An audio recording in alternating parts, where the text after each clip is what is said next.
episode Christmas.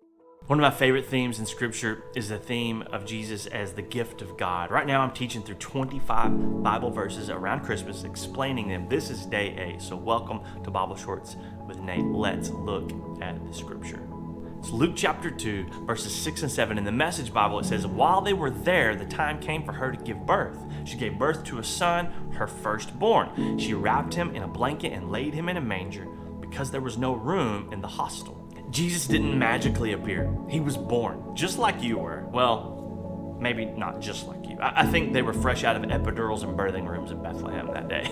But as a father of 4, I often find myself thinking about Joseph, like what was going through his mind as the Son of God was about to be born into his family. Mary gets a lot of attention, and for good reason. But as a father, I can't help but imagine the weight Joseph must have felt. The journey they took to arrive at Bethlehem, it couldn't have been easy. It wasn't normal for people to travel long distances back then, but he did it. I watched in awe as all 4 of my kids came into this world, but I wasn't surprised about how they got here. I knew the part that I played to make it happen. Okay, I know that's awkward. Let's move on. Joseph, he witnessed the birth of the Son of God.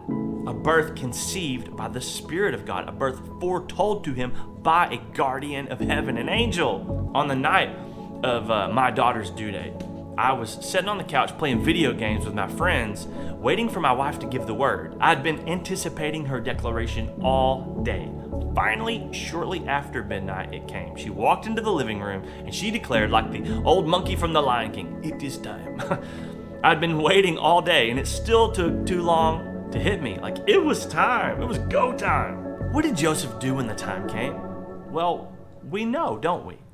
He tried to get a room for his wife, but he couldn't because all the travelers had taken all the spare rooms. So the King of Kings was born to the traveling carpenter and placed in a manger.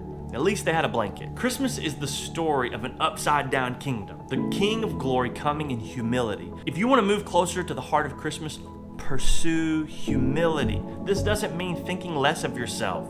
It means rising to the fullness of who you are and submitting yourself to the goodness of God's plan for you, just like Joseph did. Here's my challenge for you today. What is one thing that you can do to serve someone in your life today? Do it. Go above and beyond what is required in order to really make it special for them. And don't forget to like and subscribe in order to help share this content with more people. And if you enjoy the videos but you would prefer to read along, you can order my brand new book, The Christmas Trail Guide, at the link in the description. I'll see you back here tomorrow for day 9. Merry Christmas.